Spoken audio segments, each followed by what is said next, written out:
For Les, Betsy, Camille, Sally, Shelley, Alana, and Brandy. Thank you all for celebrating me at my highest and willing to lie with me in the rain at my lowest. I carry you all with me. I carry you all in my heart. Now let's light it up. Love you. Can I just say something before we start today? You say that every episode, but never actually just one thing. But go ahead. All right, that could hurt. That could hurt, but it's fair. Today's episode has been living in my head for months.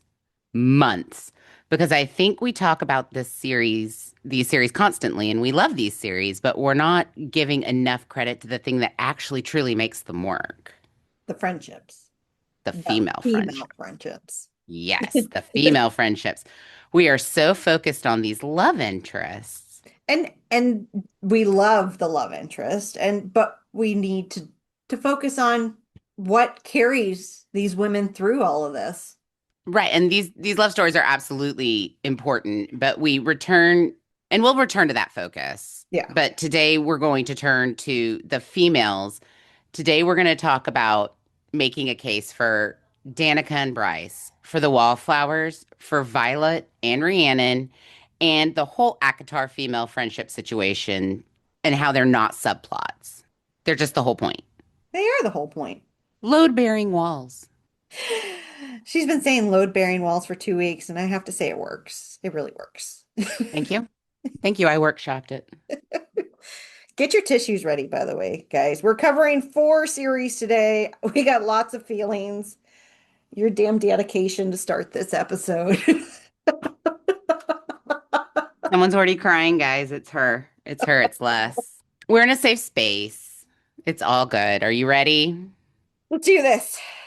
All right, let's talk about these friendships and what actually keep these friendships that actually keep these women alive. Really, at the end of the day. It is. Welcome to Pickle Party, where romantasy gets a little naughty. Join the bride, it's book club time. Tropes and memes and feeling oh my. Welcome back to Pickle Party. But let me say this because I knew you were going to do a dedication, Yes. but I didn't want to steal your sunshine because you worked really hard on the script. And it's an amazing script, by the way, guys. Well, thank you. You're going to be crying by the end of it. But, and I send you memes constantly about this, but to meet with you every week is like my reset. It's my joy. And I love you so much. Oh my God, Les. I love you too. It's genuinely my favorite part of the week.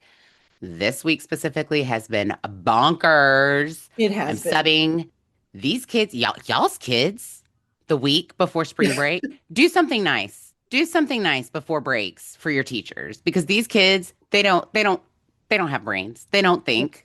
They don't do anything right. And It's it's ridiculous. conferences. And they're having to talk to all the parents at the same time. Yeah. Do something nice for your teachers, for your paraprofessionals. Just give them a hug if you do nothing else. Okay, so today we're diving into the important relationships cultivated in some of our favorite books. Nope, we're not talking the love story today. We mean the friendships that develop between the females and how these relationships become almost as important as the love story, if not slightly more important at times. We're talking about the family you choose, the people that choose you back. Let's dive into the beautiful sisterhood that develops between girlfriends. Basically, your resets. And just like I said earlier, it is. It's a reset.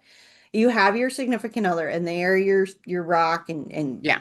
you you love They're them. best friend number one. Your Yes. spouse should always be best friend number one. Yes. But your best girlfriend, Hmm. right under that. Yep.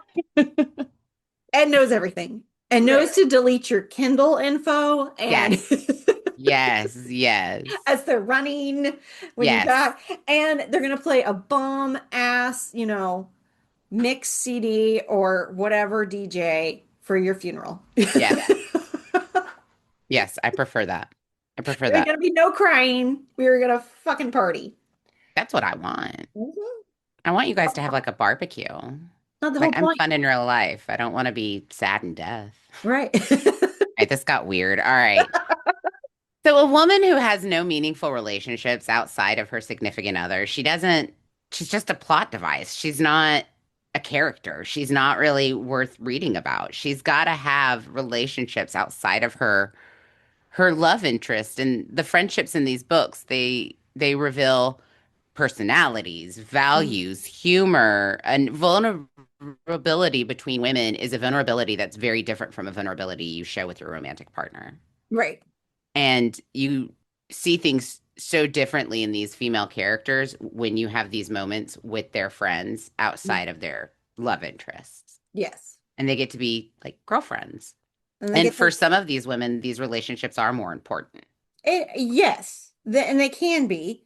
But I mean, sometimes you just need that full belly laugh where you just act ridiculous together and Yes. laugh so hard you can't breathe. I mean, I've had so many moments with you like that that it Yeah. just Yeah. we don't even I- know we're laughing just to laugh because we're laughing so hard. Yeah. To the point where you stop laughing. You're like, why did we start laughing? Because like four other things made us laugh after we started laughing. Those are the best moments. Those are the best moments. And we even got to have a couple of those moments when you visited recently. And it was so awesome because those aren't the older we get. I felt like we had moments like that a lot in college. Yes, But then but the we were older you together all the get, time. right. Well, true. But the older you get, and I think the more life hits, because Hmm. in college is a bubble and it's a fun bubble, Yeah. but it's a bubble. And when you get out of college, there's a reason you have that post-grad depression, right? Yeah. Real life hits and it comes at you fast. Hmm. You start finding less humor in things.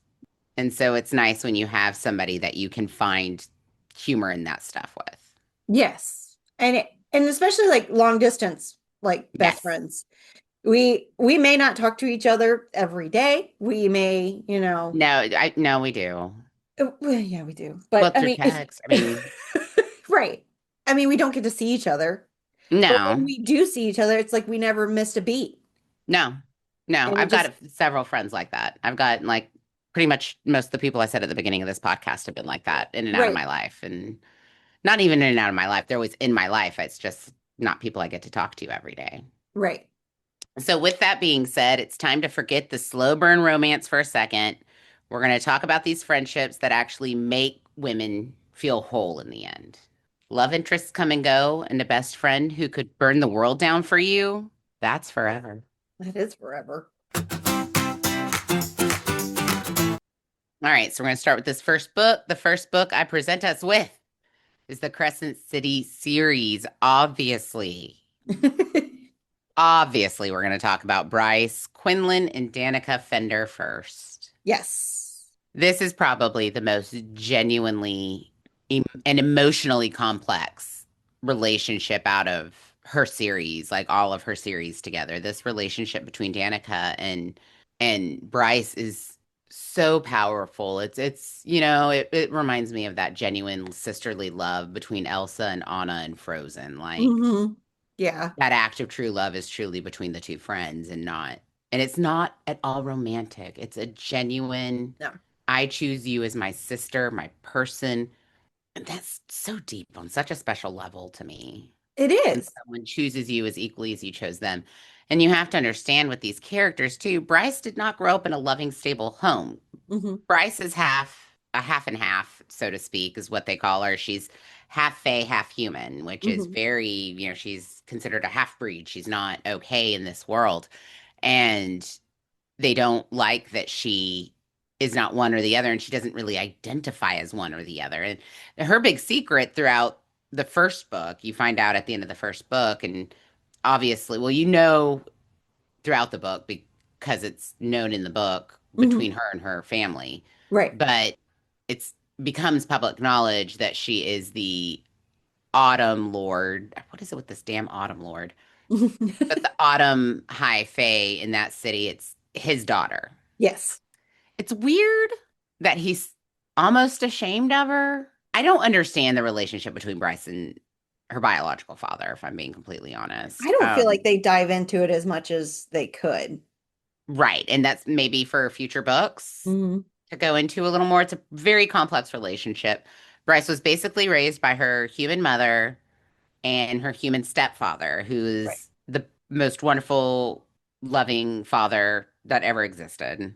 I mean, she couldn't have had a better replacement, really. No, no, no, no, no. She, for all intents and purposes, when she refers to her parents, she is not talking about her mother and her bio father. She is talking about her mother and Randall. Yeah, I think it's Randall. She's referring to her mother and her stepfather when she is referring to her actual parents.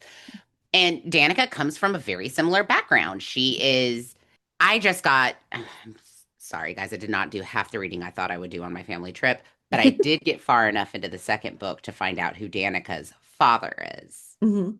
And that her mom was very, very ashamed of that. And they just kind of kept it quiet, and only really the wolves knew. Mhm. And it's interesting that Danica was the only person outside of her mother and stepfather who knew who Bryce's bio father was. And Danica, even after Bryce reveals to her that she is the Starborn, Yeah. Danica still doesn't say, "Hey, guess who my father is?" I think that's interesting, and I can see why it upsets Bryce so much. Mhm.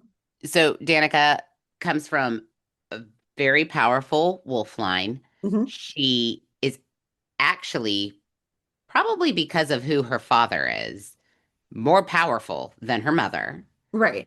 And also, maybe they'll go into this more in the series. At this point, Sabine, her mother, she's not demonstrated that she's overall a good person or wolf. Right. She's just kind of an asshole. Even her own father has said, "You are not the person who will lead this pack one day. It will be Danica." Yeah. And so, and she did that. He said this at a young, like when Danica was very Mhm. young. So Danica grew up with this weight of knowing that her mother hates her because without even trying, she's already claimed what her mother feels is her birthright, which is the next alpha of this giant pack, right? Which sucks to a certain degree. Like I I mean, yeah, understand you're the mother, but being a mother myself, you're proud of I your don't know. children and you I'd be want to see proud them. as hell. I'd be like, hell yeah, Yeah. my kid's the best and yours sucks. Like, be riding around Crescent City with that. My kid's the next head wolf. What's yours, bitch? Like, my kid ate your kid. Yeah, like I don't get, but Sabina's mad. She feels her Yeah. birthright has been robbed from her by her daughter who did nothing wrong. Exactly. Except being Um, born. just by being born. And Danica has a very wonderful heart. She has a very big, soft heart for animals that cannot help themselves. Right. Obviously, being raised the way that she was and being kind of outcasted like she was growing up, Bryce is also very much a big defender of the outcasts. Hmm. Well, in true best friend love story, they meet on the first day of college because they're paired together as roommates. They immediately love each other. Like they immediately get along. They immediately like each other. Sabine hates it. She doesn't want her daughter with a, God forbid, a half breed. And Well, I don't think it she could have been a full breed and still probably wouldn't have yeah, done. yeah, honestly, even if she was like, I wonder if Sabine knew, if she had gone into that room as openly as the daughter of who she's the actual daughter of, like if Hmm. she did have a good relationship with him and she did claim him openly as her father, Yeah. I wonder if that would have been different for Sabine. Because in Sabine's eyes, this is just this lowly human, Hmm. half human with human parents, whose whore mother was probably throwing it around with all these fae. Like Sabine has this whole idea of who Bryce's mother was and all this. And Bryce's mother was in a relationship with him. Yeah. Like she thought she was in love with him, Right. but she saw his true side. And then she found out she was pregnant and she did not, she knew she'd be trapped with him forever if that were the case. And so Why she is ran away. why is Autumn always the assholes? I love fall. Listen, you know how I feel about that.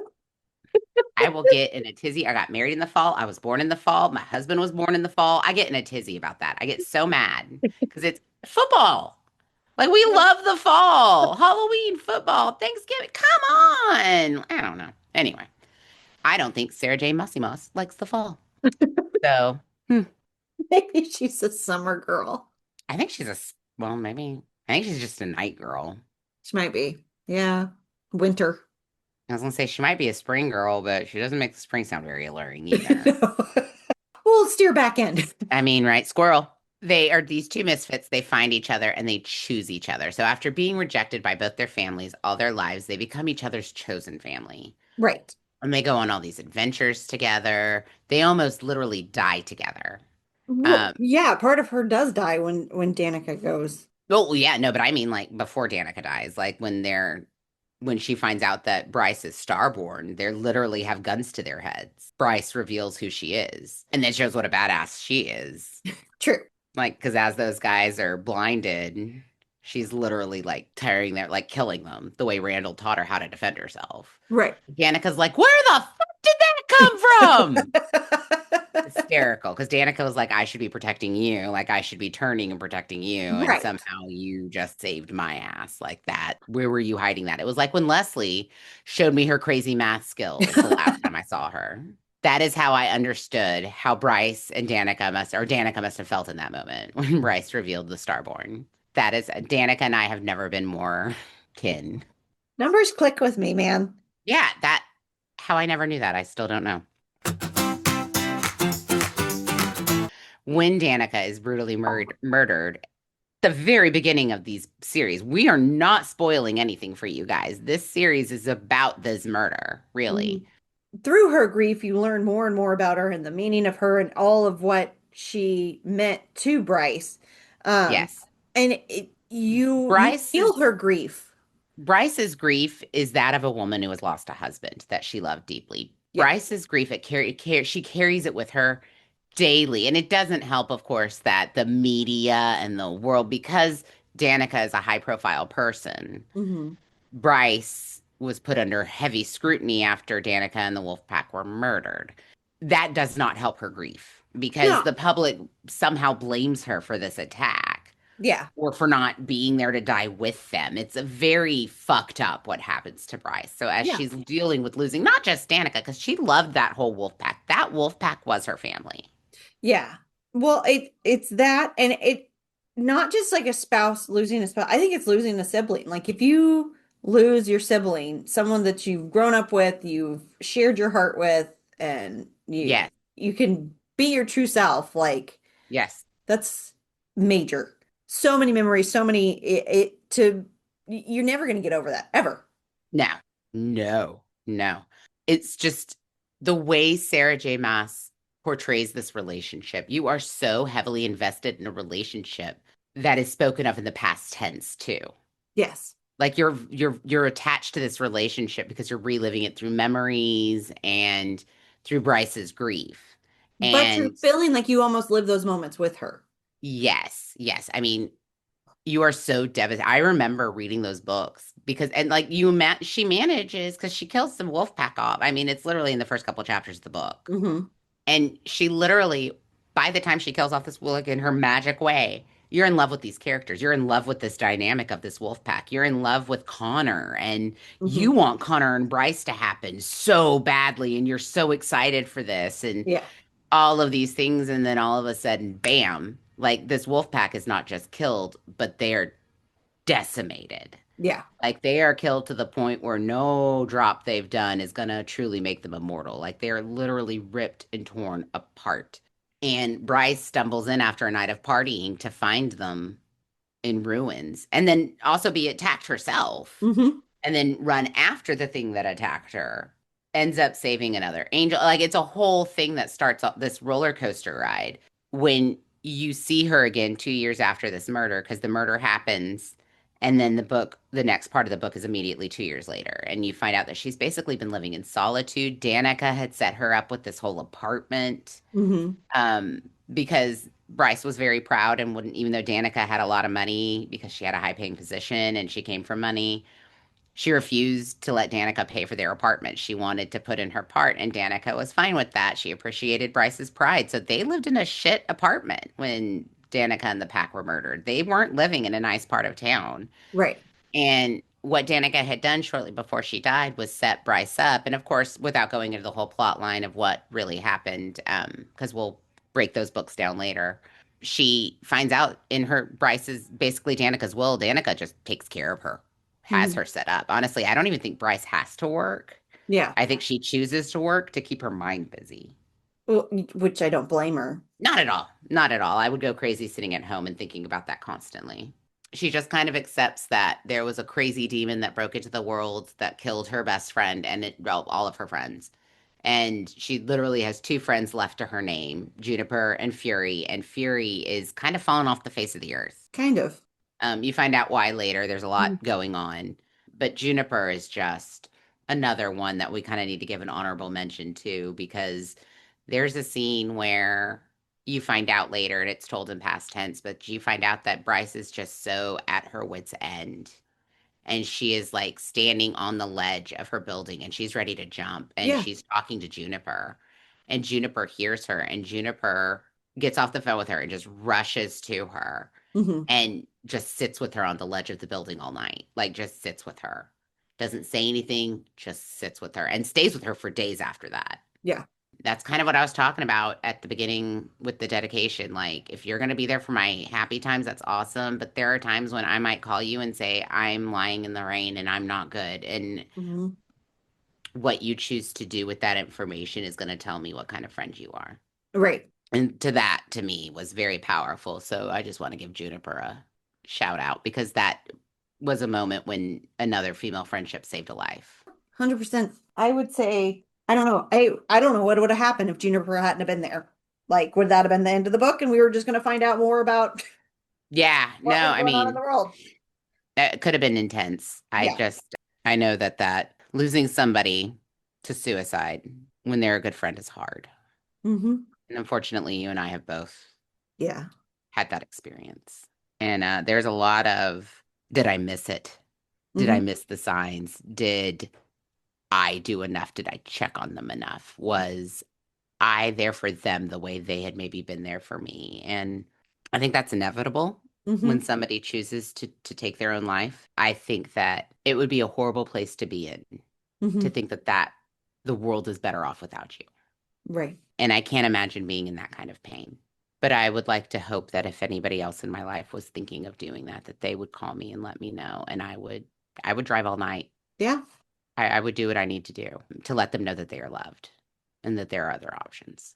I would love for Sarah J. Maas to be a little more clear about that part of Bryce and maybe if she had ever been at that low point and had a friend that she was able to call.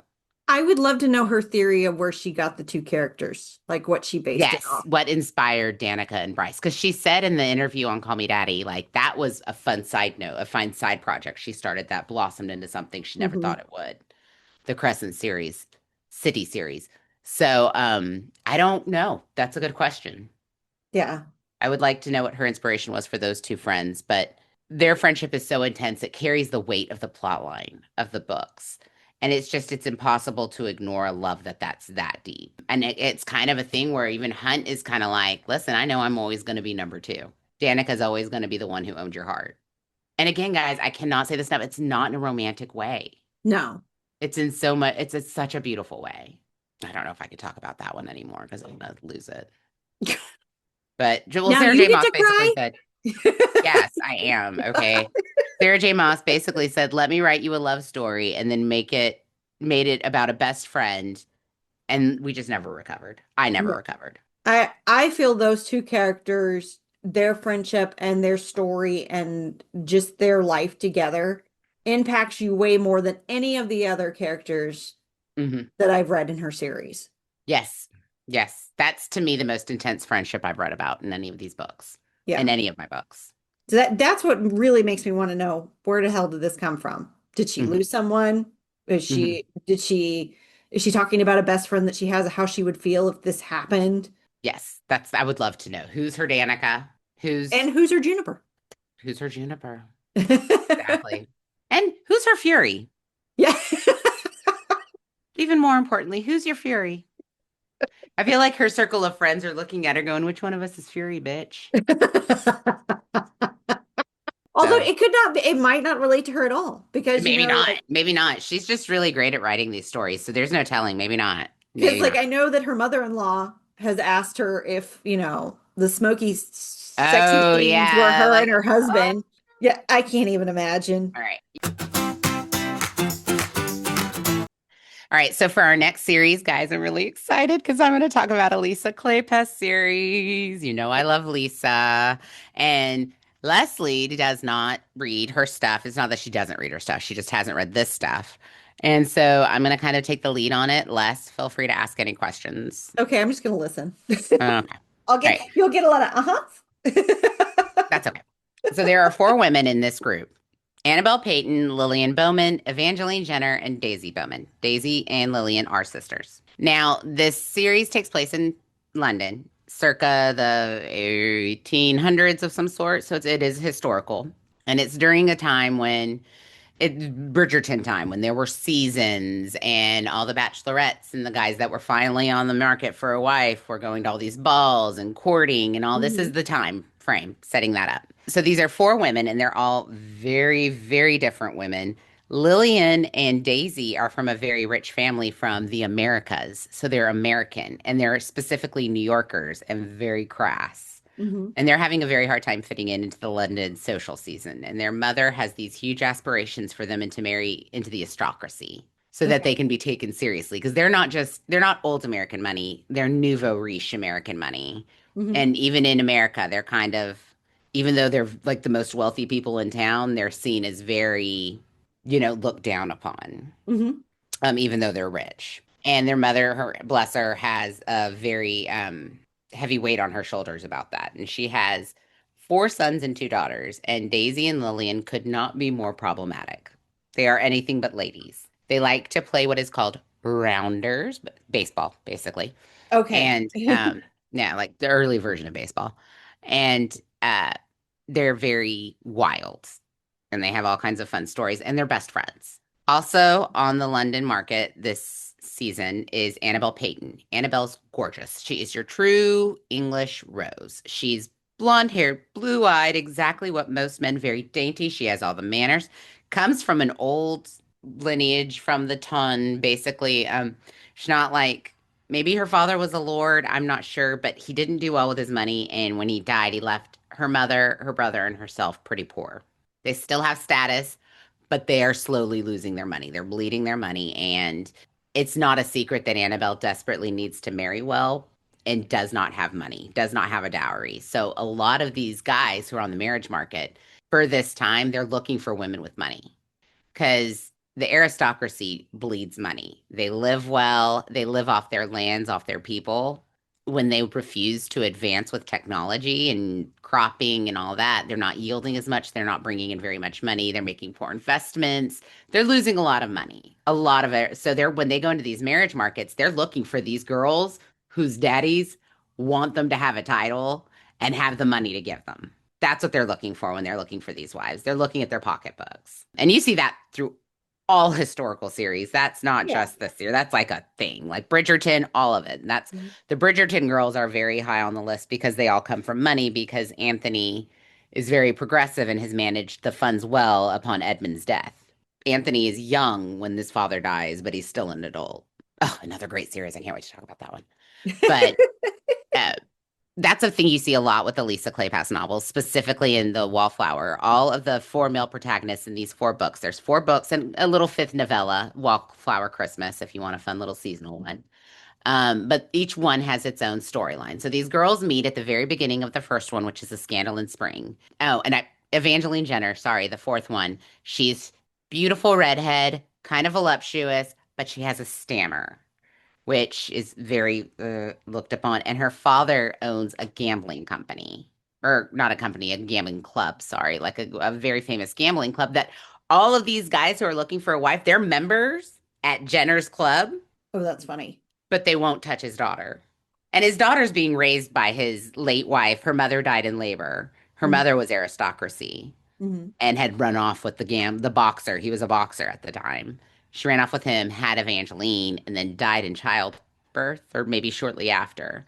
He was like, I'm not going to be able to raise this girl in a club with, in a gaming club. And so he gave her to his wife's family, thinking she would be raised well. And she's been raised in a very horrifically abused situation with her Mhm. family. Because of that, she has a little stammer and she talks. They call her something, I can't remember, mush mouth, something with her tongue being too big for her mouth, stuff like that. It's just she's nervous and she talks a little stammer. They've all been on the market. The Bowman girls are new to the market, but both Annabelle and Evangeline have been in the season for a while and are kind of untouched. And Annabelle's pretty much at the point where if she doesn't marry this season, she will be considered a spinster. She's like 24 at this point and unmarried, and that's Oh my. I know. Oh my God. That's a huge deal, Yeah. right? Annabelle desperately needs money, and even though she's beautiful and would make a wonderful wife, these guys need money. And I don't think she's been great about keeping a secret that she needs a rich husband to kind of take care of her family too. And it's been a bit of a turnoff. If she's getting any offers, they're not great. The girls at the beginning of these series come together. They realize, listen, instead of kind of being wallflowers together and fighting against each other for suitors, let's work together. Let's kind of basically make this club where we work together and we help find each other's counterparts. And we're going to do this in order. Annabelle's the oldest. We're going to find her a husband first. So they make this pact, almost like a yaya sisterhood pact. Hmm. And they call themselves the Wallflowers. And they're going to help each other find husbands. And that's how this friendship starts. And these four women could not be any more different. It really is great because the Bowman sisters have more than enough dresses. They're obscenely wealthy. They have so many dresses that they can kind of shuffle some nicer dresses off to Annabelle, and their mother would have no clue Right. that there were gowns missing. So they kind of help her with that, and they help kind of give her some nicer stuff so she doesn't look like she's so like her, lingerie doesn't have holes in it and stuff like that. Like they give her stuff so that she doesn't look so desperate when she's out there looking. And they all kind of devise plans. They break around. They do this for every book. Like even after they find one for Annabelle at the end of the first book, then it's Lillian's turn. And then you get Lillian and Westcliffe's story. And Mhm. that's one I love because it's the two that absolutely hate each other falling in love. It's the Nesta and Cassian falling in love kind of thing. It's awesome. Nice. Evie's story and then Daisy's is the last. And they just always come back together every year and they never lose sight of whose turn it is. And nobody's ever salty that it's not their turn. It's such a good structured friendship. And they genuinely want what's best for each other, but they're also keeping each other in check. Hmm. Like sometimes Annabelle's a bit of a gossip and she may run her mouth more than she meant to, and Lillian will call her out on it. And Lillian can be very blunt in her feelings, and they'll be like, "You need to be more gentle, dear," like, and they can, they call each other out, they keep each other in check, but they truly become each other's best friends. One of my favorite parts about those books are the funny moments they have together, and it's something that none of them have ever had before. Evie has never had a girlfriend. Annabelle, she's so beautiful, nobody ever really wanted to be her friend. Or the friends she did have kind of all got married and disappeared and shamed her for being poor, Yeah. or after she marries the guy she ends up marrying in the first book, because she really wants a member of the ton. She really wants an aristocrat. Hmm. And she ends up falling in love with the complete opposite of that. He's wealthy, he's very wealthy, but he's nouveau technology riche, and he was like a butcher's son growing up. Like he wasn't what she would have wanted Hmm. or what she thought for herself. At first, she's almost ashamed of it, Yeah. but that's kind of her cross to that she ends up figuring out and overcoming and not caring in the end. The rest of the girls are very supportive of each other, and it's just really awesome how they all come together every book and really keep focus on the main person. And in Evie's story, they don't have to find Evie a husband. Evie just falls into it. In her situation, her family wants her money, and Hmm. the only way to get her money is to get her married. So they decide they're going to marry her to her cousin, like the aunt and uncle who have raised her, are going to marry her to their son so they Oh, can get the money. And they've basically made it clear that once we have your money, we could do with you what we want. We could kill you and no one will care because you're ours. oh, lovely. And she knows this, so she escapes and she runs to somebody who pissed off the two main characters in the last book and is like, I know you're nobody's favorite person right now, but you desperately need a wife. I've got money. My father's dying and I want to see him. Let's go. Let's go to Scotland. Let's elope. Yeah.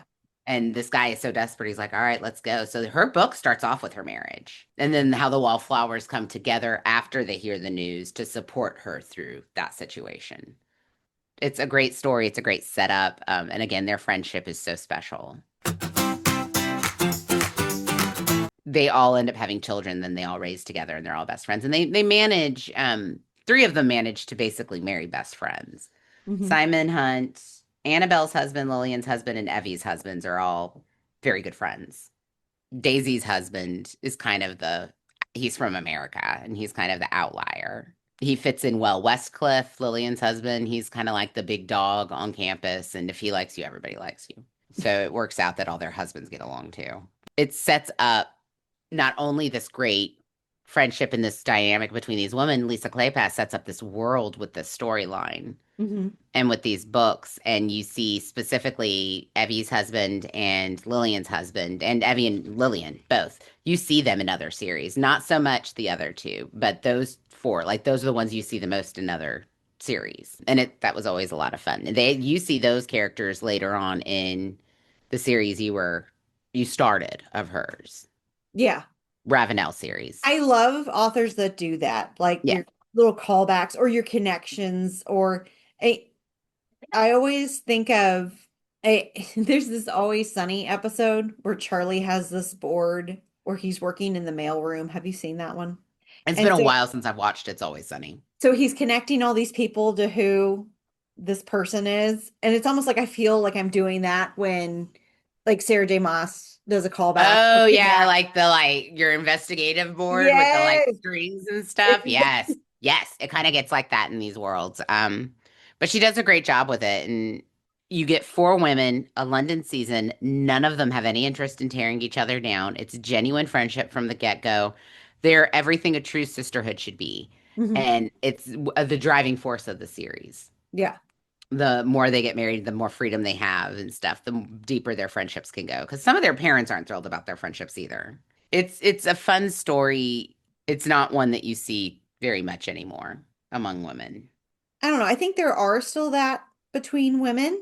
I just think it can be, especially with what's going in the world now, it's so divided. So divisive. Everything is so divisive right now.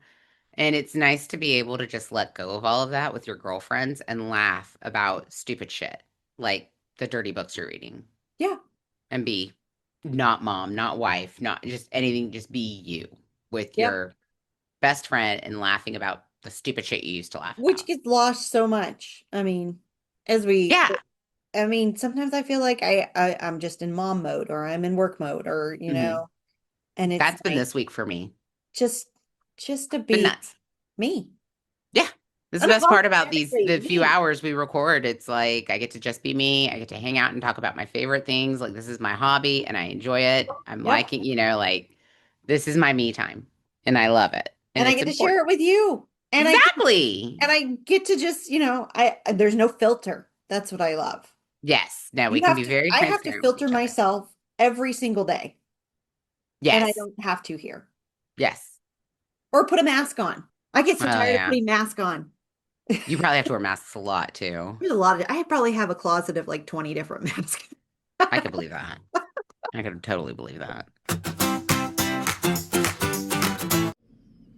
Before we continue, I want to tell you about the team behind our logo and all the graphics you see on our social media. Sometimes we get you media. These guys are an AI powered creative studio, and honestly, they made the entire branding process so easy for us. They do logos, social media graphics, videos, content creation, complete marketing strategies, basically everything you need to make your brand look professional and stand out. And the best part, they're fast, affordable, and they actually get what you're looking for. No endless revisions or confusion. If you're a business owner or creator who needs branding that pops, check them out at sometimeswegetYoumedia.com or shoot them an email at info@sometimeswegetyou.com. Sometimes We Get You Media. They definitely got us. We'll move on to the next series, which is the Fourth Wing series. And we're going to talk about Violet, Sorengale, and Rhiannon Mateus. I love this series just as much as I do actor. I can't wait till we break these down. This series was one I wasn't sure how I was going to feel about it. I was so into it in the first couple chapters. It was crazy how immediately I was like feeling about her going into the parapet. 2 minutes into this book, I'm like, oh my God, what is she doing? So Rebecca Yarros does a great job setting up a world that you really want to know more about. And it's so reminiscent the way it starts. It reminded me so much, storytelling wise, of Hunger Games. Yes. And it pulls you in that It quick. exactly. It pulled you in the same way. Like I remember by the end of the first chapter of Hunger Games, when you read Primrose Everdeen as the name pulled, you're like, oh hell no. And that's the end of the first chapter. Yeah. That's just the end of the first chapter. And that kind of felt that way with this book too. Yeah. Maybe not at the end of the first chapter, you're not like, oh hell no, but you're No. just like you're already hooked in. You already know that Violet is going into an intense college situation that she did not ask for, she did not want. Exactly. She's a Sorengale. She does not run. She was given so many opportunities to run and she didn't. And at the very beginning, before she even takes her first step into this parapet, she meets this amazing, awesome, statuesque being of a chick Yeah, she does. named Rhiannon. Mhm. Okay, so first of all, I want to take a moment for the awesome name and wonder if that was a shout out to Fleetwood Mac on Rebecca's part, I wonder. because Rhiannon's not a name you hear a lot, but it is a very popular song. And Rhiannon is somebody who wants this. Unlike Violet, who is kind of being forced into the Dragon College to be a Mhm. writer, Rhiannon wants this. She was born wanting it. She loves dragons. She thinks they're incredible beings. And she comes from a very different situation. Violet was born into a military family. She always knew that going to Besgaiath College was in her future. She always knew that. Yeah. She always just thought it would be as a scholar because her father was a scholar, Hmm. meaning her father dealt with a lot of ancient literatures, and basically her father was like a professor, Right. and he was like the world's best librarian. What she thought she was going to be. That's what she thought she was going to do, and she's good at it. She has her father's gifts. She is very like her father, Hmm. And which that, scares the shit out of her mother. which only makes it better. Which really only makes it better, and it really. And again, we dived into that in another episode, the mother-daughter relationship. You think that her mother hates scholars, and you're like, how did she end up with a scholar? And then her mother finally looks at her and she's like, you think I hate scholars? The love of my life was a scholar, Violet. It's not that. I want you to be able to protect yourself. Yeah. That's why I need you to be a writer. And also her mother knew what was out there.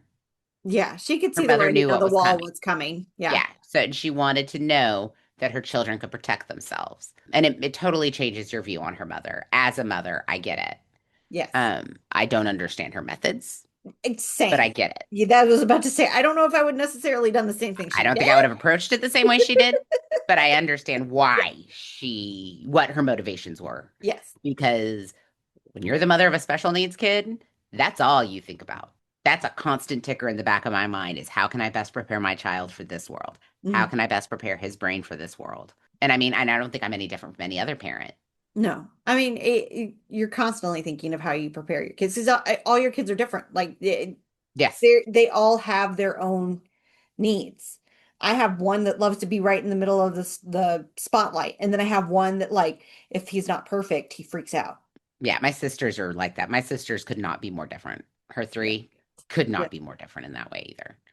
And we laugh about it regularly, how very different her children are. Just like in text, group text with the family, she'll send me these screenshots and it's just amazing. The night and day between her children. It's amazing. And we'll just sit and laugh about it. Before they even make it into this, basically, in order to even go to this college, you have to cross this huge thing called the parapet. And Violet is lucky. She has an insider. She has her sister. Hmm. And her sister has left her with a fountain of knowledge in a book, and had also kind of pulled her aside right before and was like, you need these shoes on, you need to be wearing this is what you need to be prepared for, this is what you need to expect. Right. And she immediately notices, and she immediately likes Rhiannon, and she immediately notices Rhiannon is not wearing the right shoes. So she offers, even though they are very clearly different shoe sizes, she offers to switch a shoe for a shoe with her so that Rhiannon has the bearing she needs with the shoe that Violet gives her. And it saves Rhiannon's life on the parapet. Rhiannon recognizes this and then immediately, I mean, immediately is like, we're best friends. Like, it's a very much a stepbrothers. Did we just become best friends? Yup. And that's it. Yes, That's it. it She is. knows Violet wrecks her knee on the parapet, and she's immediately there to help hide it and hide her. And she's in there immediately the minute they cross that border. And Mhm. it's that one act that Violet shows her. that saves her life. That was all Rhiannon needed. That's Mhm. all she needed. Well, sometimes it is just that one act of kindness that you can just instantly become friends with somebody. Like, Right. It's like that, I think we've sent this back and forth, but that little video meme thing where it's like the little girl, two little girls at the dance, and the one walks up and she's just like dancing on her, and the one little girl looks weird for a minute, and then she joins in. Like it's totally like that moment, right? Like Rhiannon yes. walks up and is like, let's be best friends. And Violet thinks about it and is like, yeah, okay, let's do it. Let's switch shoes. Let's, like change clothes all of a sudden. Like Right. it's an amazing bond that happens. And Mhm. it's almost like a chemical reaction for the two. Like they meet Yeah. each other, it happens. This one sweet act from on Violet's part, and Rhiannon's like, I owe you my life. Hmm. And that's it. It's have you seen The Count of Monte Cristo with Jim Caviezel? Mm-mm. The guy who ends up basically becoming his second hand, his best friend, becomes that because they get in a fight on the beach, or basically they're forced to face each other to the death on the beach. Right. And instead of killing him, the Jim Caviezel character gives him mercy, and he's like, I owe you everything. I am now yours. Like you are Hmm. like, and it's very similar. Like Rhiannon has the same, like, you saved my life. I got you. And it continues that way. And Violet sees a genuine, massive potential in Rhiannon, Oh, most definitely. a massive potential in what Rhiannon can become as a writer. She's Hmm. very talented. She's an amazing fighter, but she struggles with studying.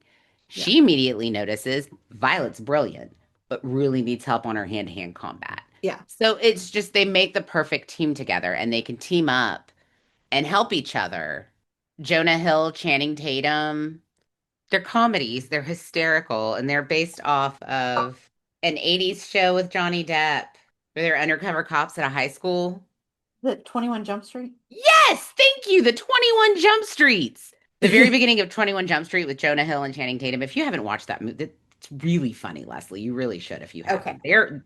Jonah Hill and Channing Tatum are very funny together. They play off each other very well together. But at the very beginning of the movie, like the Channing Tatum character is dumb, Jonah Hill character is not very physically fit, and they Mhm. see that in each other and they help each other out and they become best friends. Like it's very similar to that. Rhiannon and Violet have a very, very similar relationship. And it shows later on in the series when Violet starts finding out all these things after she comes, tight with Xaden and Hmm. starts finding out about the venom and everything. She has to keep the venom a secret from Rhiannon and the rest of her crew.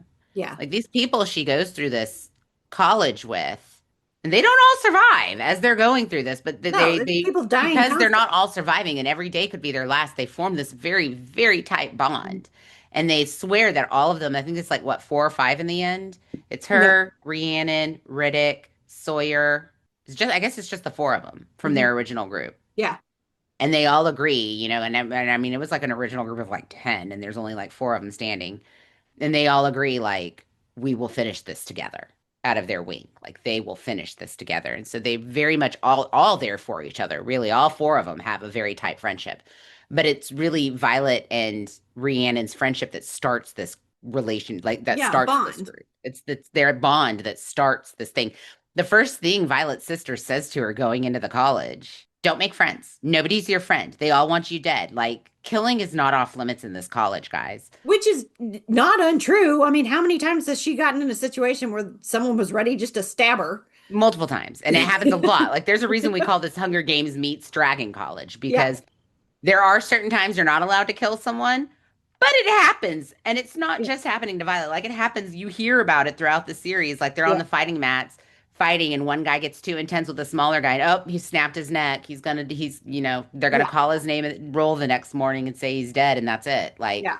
I mean, there's like a whole parchment paper every day they pull yeah. out of like, here, who's died yesterday. Who died yesterday? Which cadet died yesterday? It's very intense, guys. Like, it's not a happy college. No. This is not your frat party college This is experience, not your okay? bubble experience college.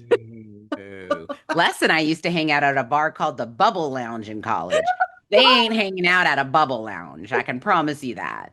The best martinis. I know. I thought about that the other day. I was like, damn, I could use an espresso martini, Yes. right? I mean, it may have been 11 a.m., yes, but I still needed one. It's been a week. It's been a week. It really has. Like literally, guys, all week Les and I have been texting each other about what a batshit cray week this has been. And we're both blaming Easter. Yes. So Fucking bunny. that bunny's stupid bunny. In fact, as soon as we're done recording this, I have to go get the rest of Easter bunny gear. I haven't gotten shit yet. I gotta go get on that. I have like two things I have to get still. So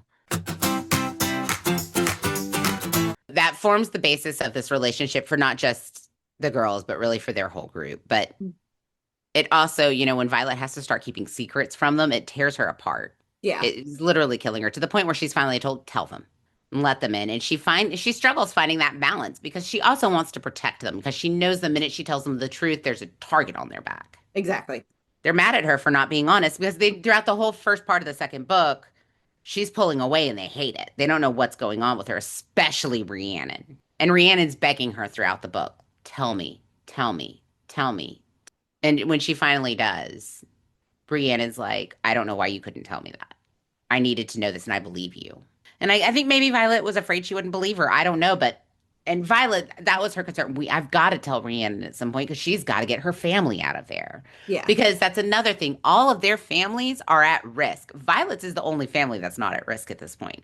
But the rest of them have families in other territories that are not protected and are vulnerable. And that's a huge guilt Violet feels. Mhm. And she's very torn because she loves these people so much.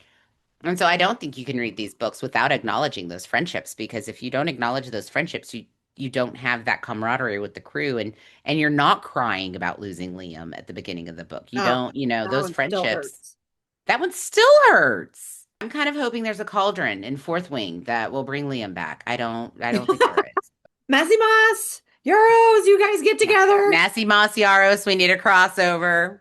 Crossover for Liam, guys. Make it a hashtag. Crossover for Liam. I'm We need for a it. cauldron dip for Liam.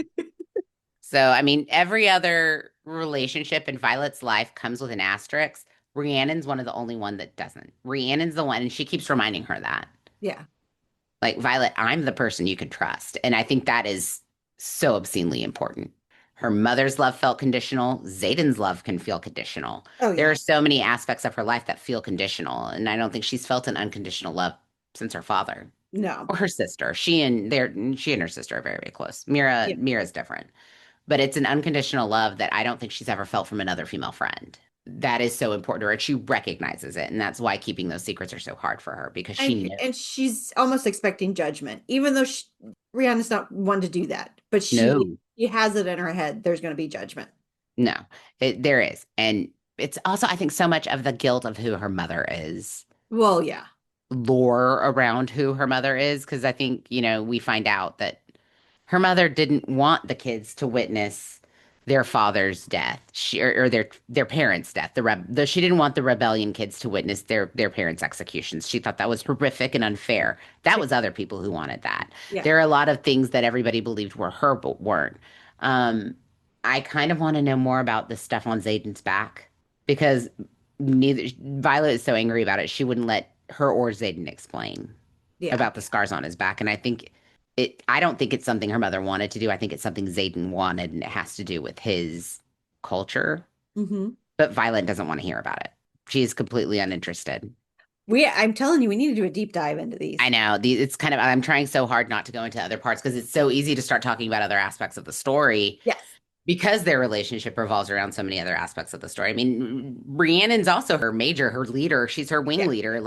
And Rhiannon's totally good with that. Or not Rhiannon. Violet's good with that. When Rhiannon gets promoted, Violet, Sawyer, and Riddick are thrilled. They will follow her into a fire. There's a loyalty, and there's not a urge to take her spot. There's not, whereas in other wings there are. Yeah. Like other wings are cutthroat, and it's like they came together and they're like, we could be like those assholes, or we could do this together. Yeah. And that's what they vow to do. It's like the Wallflowers. We could fight against each other for the same suitor, or we can come together and all end up married somehow. Really awesome dynamic that Rebecca Yarros creates, because now we're all, if any of the four of them die, I see so many, if we lose Sawyer and Riddick, I'm done, Yarros, and even when Rhiannon gets promoted, mm-hmm. everybody's like, oh, she's just going to make Violet her second. And she doesn't, because Violet's being very secretive and very weird. And Violet's not that strong and she knows it. So she makes Yeah. Sawyer her second. And Violet could not be more happy. Right.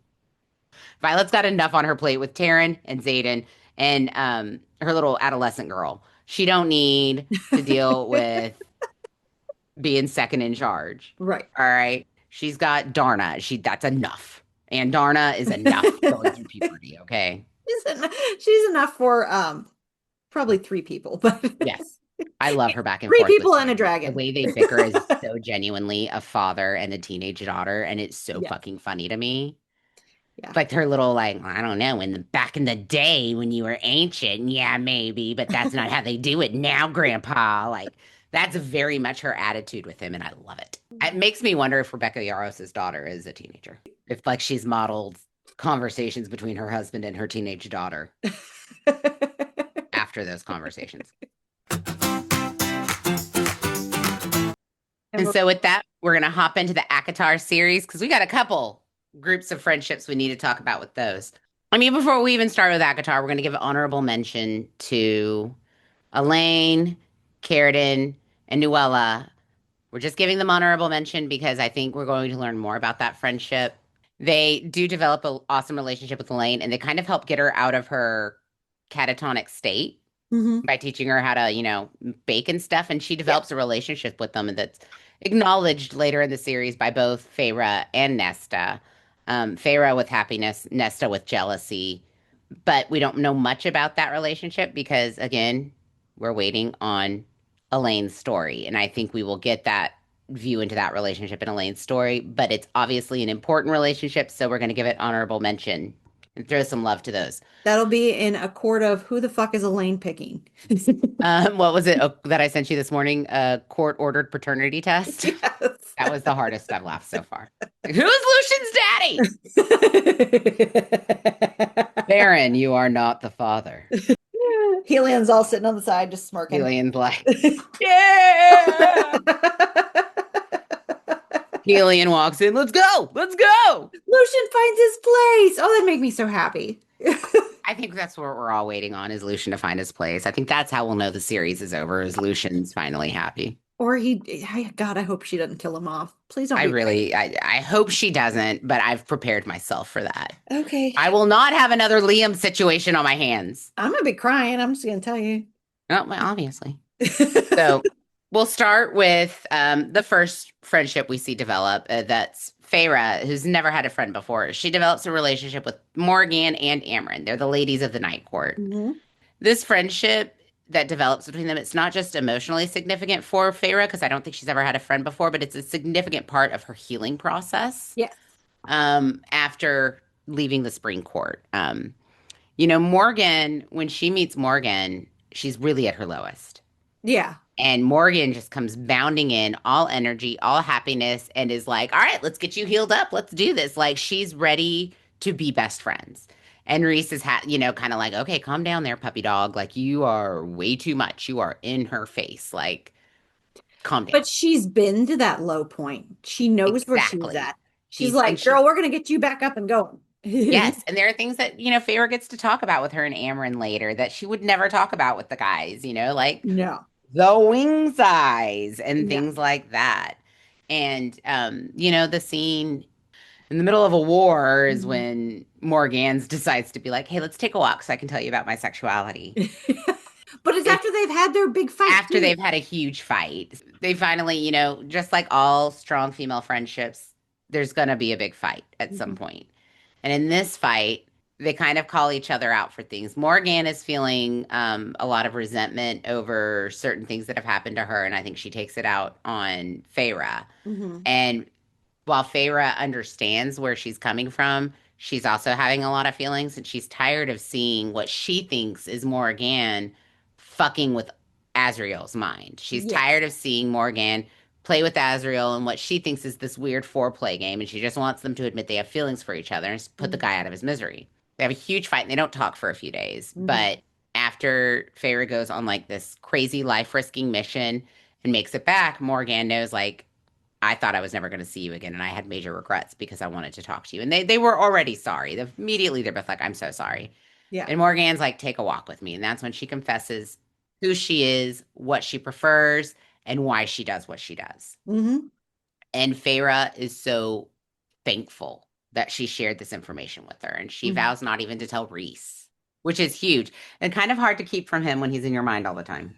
Yeah. Especially like the bond that they have. Like, I don't know. I mean, See, here's the deal. I'll tell you and I'll say, hey, don't say anything. When I say that to somebody, their spouse is allowed. Because I don't want to ask anybody to ever keep a secret from their spouse. exactly. I feel the same way. And like, I feel like she could still talk to him about it. But I also understand and respect, and this is a big thing for me as an ally to the Mhm. community. It is never your place to out someone. Oh God, no. It is never your place to out someone. And that would be a form of outing her, as if she Hmm. told Reese without permission. Now, Yes. if she was just feeling all sorts of ways and was like, I can't tell him, would you tell him for me? That's different, obviously. Yes. Just going around and telling people, oh, Moore's not doing that because she likes tacos and Oh not yeah. hot dogs. That's going to be outing her. And Hmm. that is not okay. Yeah. That is a big Julia thing. I will always stand on that soapbox.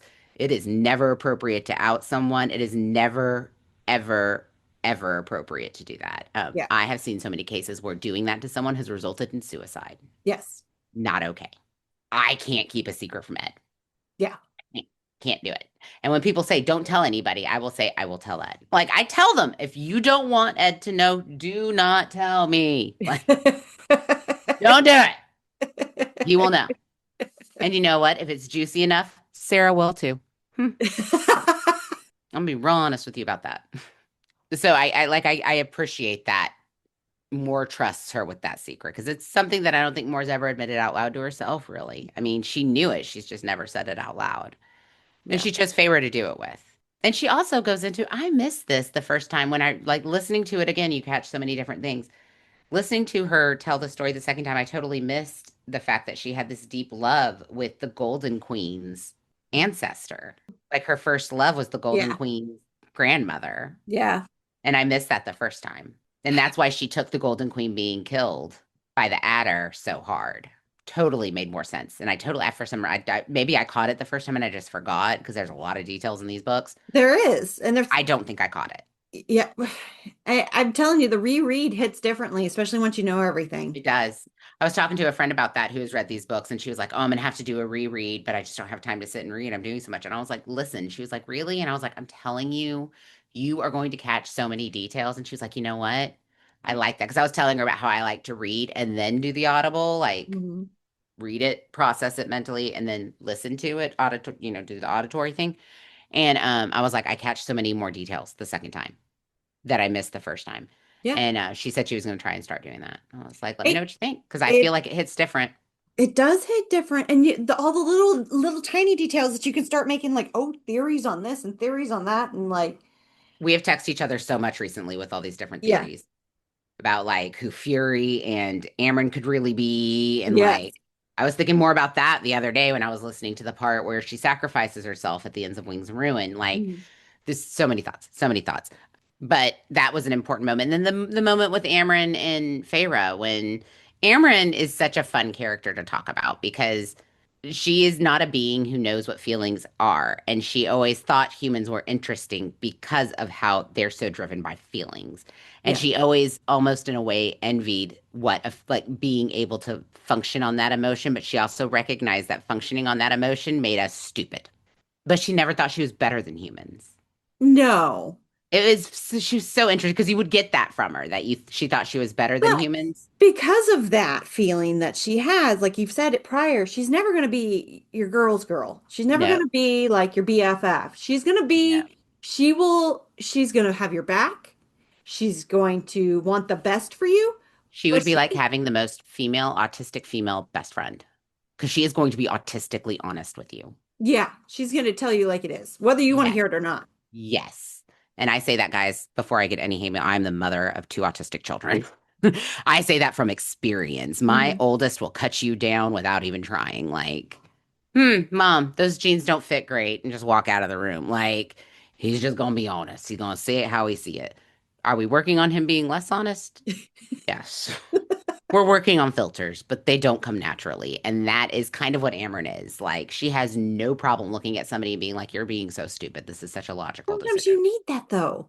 I feel like, I have a few friends like that, and I don't hate them. They're the friends but I go to when I need an honest answer. And I don't feel my feelings aren't hurt if they give me an honest answer. That's yes. not great. Like, was I being too emotional about this? Honestly, yeah, you were, and then I'm like, okay, well, if they're saying it, then I was being too emotional. She's loyal. She's loyal as the day is long. Yeah. But she's not going to join. She's not going to the sleepover to braid your hair. She's going to the sleepover to get the juice, and then she's dipping. She's there to get to business. But Feyre, Unless it's variant. unless it's Varian, and that's where she becomes human, and I love that about her.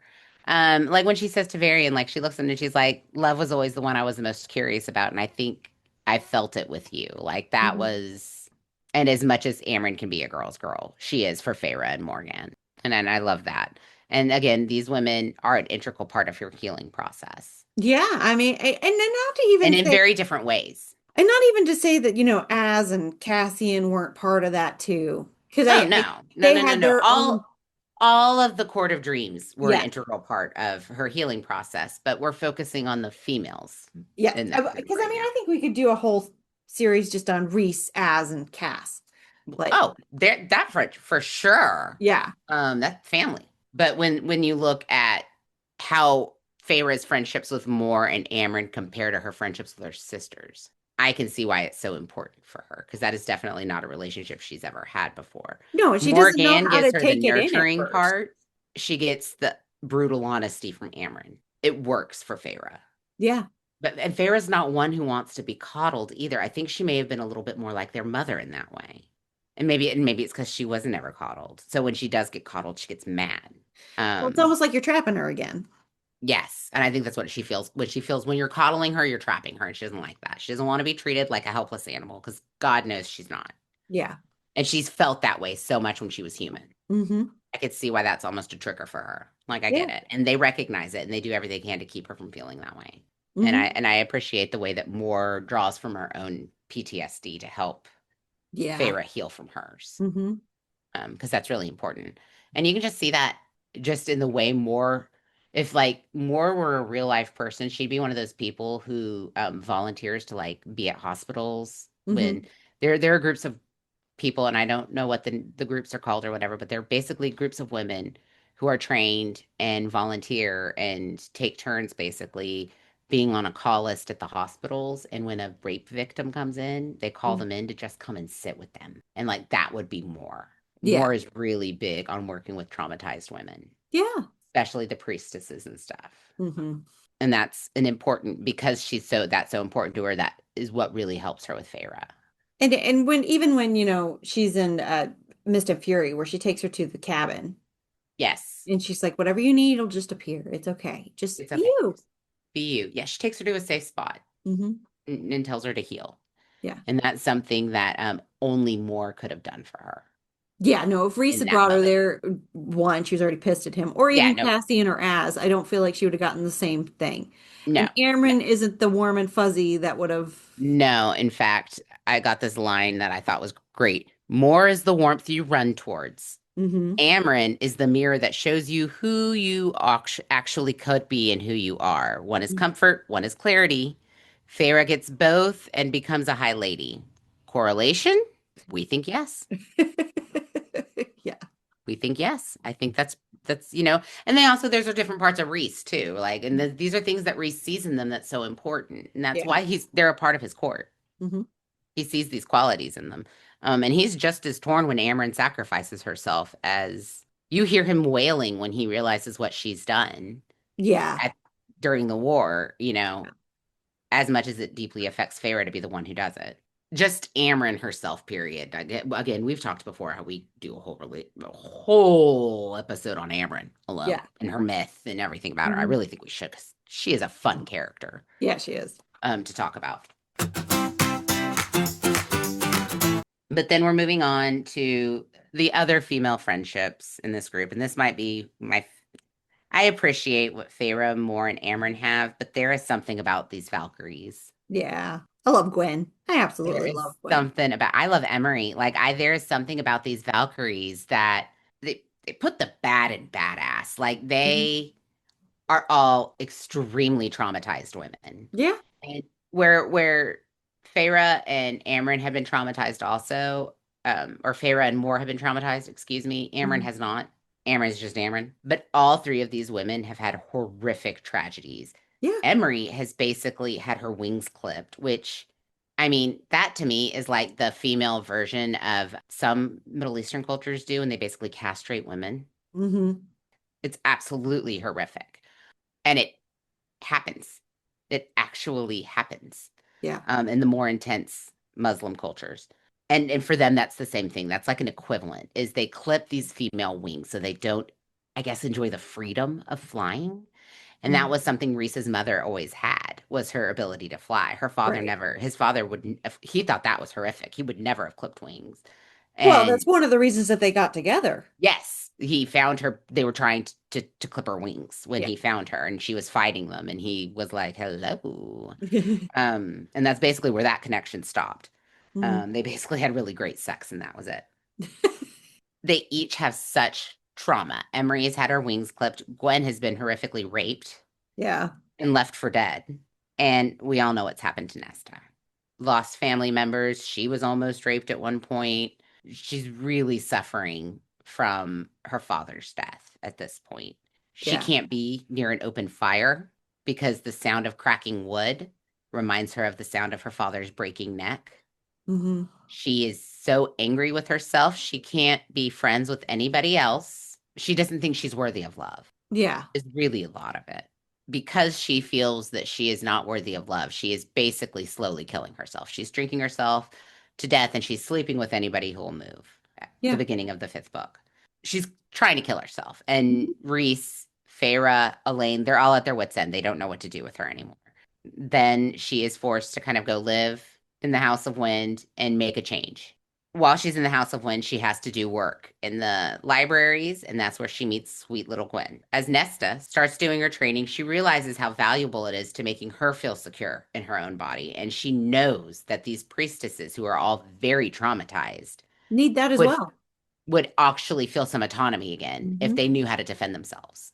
And so she starts planting little drops throughout the library and kind of gets some of the priestesses drawn in. And the first one to start joining her in training is Gwen.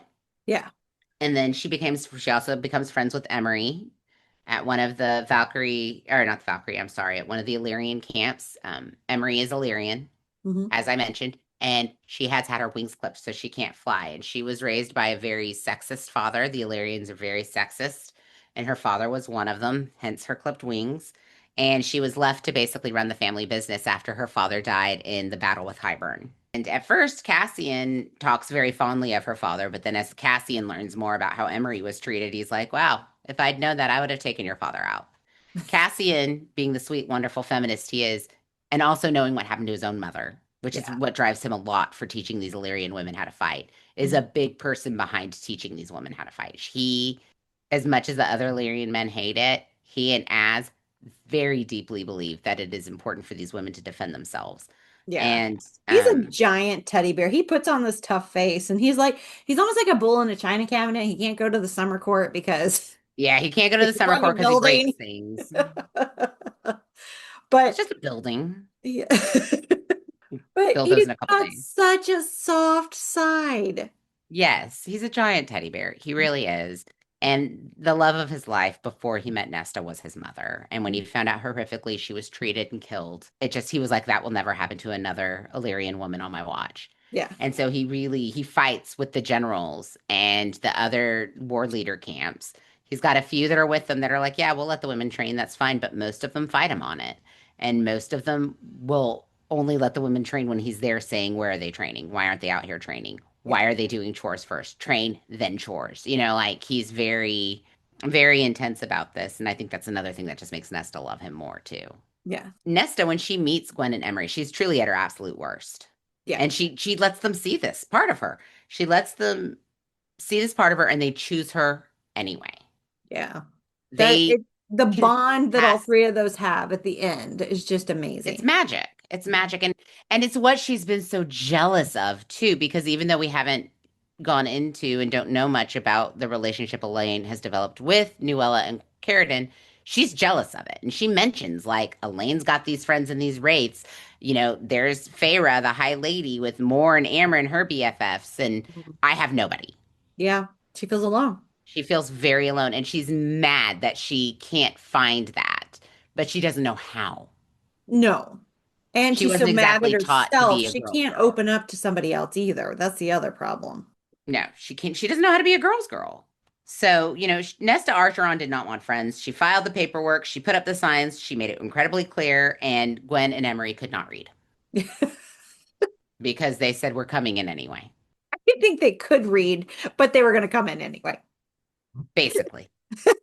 Basically. The Valkyries, to me, they're not a subplot of this novel, the warm backdrop to the romance.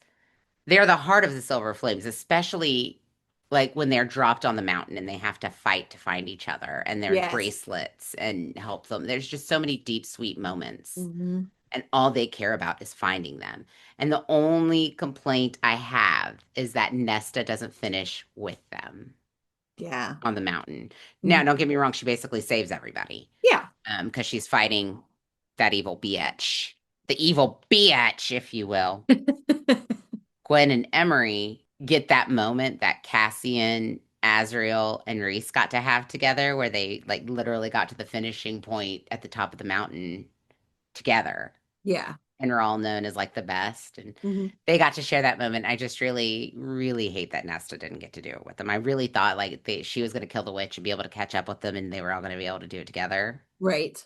So I was kind of bummed when during the fight she realizes they made it to the top and it was over and they did it. And she didn't care. She was happy. She was thrilled because she knew they were safe. And I think that is a very important moment for Nesta. Yeah. Well, that's These like two her. women are one of the first times she genuinely does not care about herself Yeah. more than other people. And that's important. That's a 'Cause huge win for herself. it is. It's a very big one for herself. Nesta's the most important person in Nesta's mind has always been Nesta. Hmm. And she recognizes that about herself. And she feels guilty, but she knows that's who she is. She recognizes what Pharaoh went through. She became someone capable. Those because of her relationship with Emery and Gwen, Nesta became capable of the love that she was able to share with Cassian. Hmm. I think they helped her find that part and told her it's okay. It doesn't make you less of a person No. to open up and fall in love. Now go And I think, enjoy that big old teddy bear of yours. yeah, they were like, if you don't, we will. So do something about it. Well, maybe not Emery, but Right. moving on to Hot Pickle Cold Take. Female friendships in romance series are more important than the romance itself. I can agree. I mean, I think I love smut, don't get me wrong. But when you have a good friendship, even if it's not necessarily female, maybe it's just the male friendships, maybe it's male and female. It's when you have those bonds with these characters that you can relate to, and Yeah. it makes it so much more. It makes you want to go into that world and stay. I mean, how many people are like, you cannot take Riddick away from Violet? Yeah. Like, Violet needs Riddick just so she can laugh. Like, that's an important relationship, too. So, absolutely, I agree. I think some of these friendships, like I said earlier at the beginning of the podcast, a woman who's just into her man, and I knew a couple girls like that growing up, that Mhm. they got a boyfriend and they fell the fuck off the face of the earth. When you identify completely with your man and you lose who you are, Mhm. you're not a character anymore. You're just a plot device. You're just a subplot. You're a Harlequin novel. You're a Harlequin novel. Exactly. You're not your own person anymore. And that is disappointing, to say the least. I don't think it's something I would ever want to be described as. And I would like to say that, yeah, I guess when Ed and I started dating, I kind of fell off the face of the earth a I little think bit. everybody does to a certain degree. But you did too with Matt, and I didn't Yeah. hate that. I Yeah. mean, and when I say fell off the face of the earth, I mean you weren't up my ass 24/7, just 25, like, you know what I mean? Just like 16/7. Like it Just wasn't. showing up at your house randomly. Yeah, like it wasn't even that big of a difference. Number two, a romance series without strong female friendships is fundamentally incomplete. I do think you need that. I mean, I think there needs to be at least a bond with some female character. I'm sure there's books that maybe there's only male characters and only one female, and maybe it Right. works. But I feel like there needs to be at least one relationship bond with another female. I think, yeah, in most books, there's almost always that one person they've been best friends since, elementary school or whatever. There's Yeah. usually that female character that they can talk to about anything, that knows them better than anybody. And maybe they play a bigger part in the plot line, maybe they don't, Mm-hmm. depending on the story. But I mean, I've seen both. Mm-hmm. And it's true. The thing, like I said earlier, like the thing about the relationship between a woman and a woman, like a friendship, it's a different side to her Mm-hmm. character and a more of an honest, vulnerable side than you see with the love interest. And Yeah. I think it really does give a more whole view of who she is as a person when you could see them with their friends in a more relaxed atmosphere, maybe, Mm-hmm. versus with somebody they are romantically interested in and maybe trying to get there. Yeah. And then when you've been with that love interest for 20 years, as you and myself have been, Mm-hmm. they've become your best friend. And Yeah. that is a whole different dynamic. Mm-hmm. Um, but they're still fundamentally important to have in your life. Right. I think it's something in there in it for a book to work. It Yeah, needs I mean, how boring would that be? it'd be a very boring book. I feel like it'd be very boring if you didn't have some of the relationships because some of my favorite scenes in the Wallflower books. I love the love scenes. Don't get me wrong; those are my favorite scenes. But some of the other scenes that crack me up are when they're just sitting around and they're gossiping, and one of them says Mm-hmm. something silly or stupid, and the other jokes on them about it. Or Yeah. in one scene in one book, they're trying out. It's the second book of the Wallflower scene, and they're trying out this little potion perfume that they're convinced drives men crazy because this male protagonist is super attracted to the smell and they think it's just that, and I think it's a pheromone based type perfume and that Yeah. your partner is attracted to it. And one of the Annabelle, it's who's already married, when they try it on her husband keeps her up all night, and so the next day when they're like, you want to try it again, she's like, keep that shit away from me. She's like, I could barely walk today, keep that shit away from me. And it's moments like that that are hysterical to me. And Yeah. like the two kind of the more virginal ones are like, huh? And like the other two are like, oh shit. I love those moments. I live for those moments. Those are the moments that make you think of your own slumber party moments. A love interest who doesn't respect the heroine's female friendships is automatically disqualified as a romantic lead. Yes, yes, yes. Yeah, I agree. I mean, it's just that Tamlin. I feel like that's a Tamlin thing. Like you can be friends with her, but have you met my priestess Ianthe? She would be a much better friend. Yeah, that's just weird. Like when you want to control who my friends are, we're not going to be friends. If Ed and I had started dating and he told me like, "Oh, I don't like Leslie and I don't like Carrie and I would have been like, "Okay, well, I don't like you." Like, yeah, I mean, and then here's the thing, like once you get married and stuff, they're your number one priority. And Yeah. yes, your friendships are supposed to take a back seat to your Mhm. husband. But in order to get to the point of wanting to get married, they have to get on with your friends. Yeah. They have to get along with your friends. And Camille, who I mentioned at the beginning of this podcast, her husband, when they first started dating, he was smart enough to know that because he showed up at the restaurant I was working at when he was in town one day so I could serve him. I had talked to him on the phone, Mhm. but he just showed up one day and requested me at work. And like that was how I met him the first time face to face, was he wanted to make an impression on me and he really liked Camille. Mhm. And he was like, "Hey, listen, I really like your girl. Put in a good word for me." Like he knew, get to the best friend, get the girl. Yeah. That's smart thinking. And I think what the thing that even is better, like I will say this past time when we came to visit, like when your husbands groove so much with each other and Yeah. like, And you guys, this is a long time coming for Ed and Matt. yeah.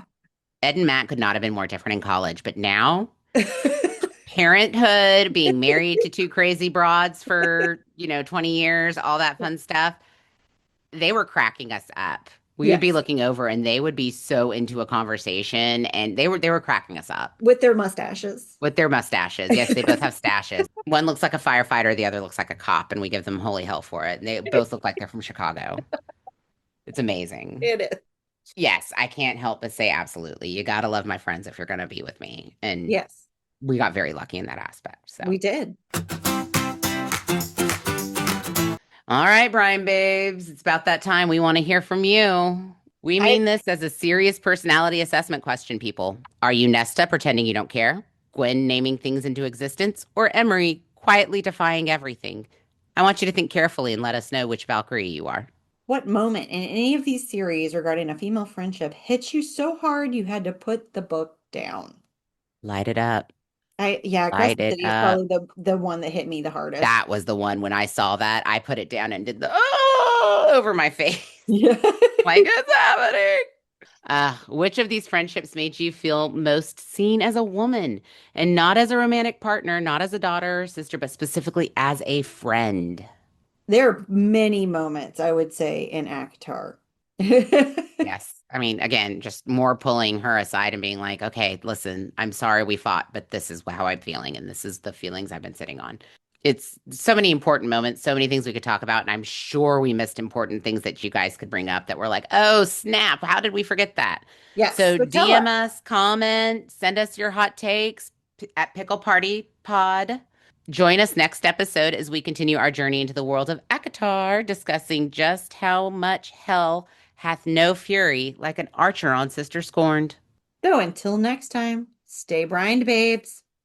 And remember, go text your Danica, your Rhiannon, your Gwen, your Wallflower, whoever she is. Text her right now. Tell her she's your person. And if she asks why, just send her this episode and let us take the blame. Love you.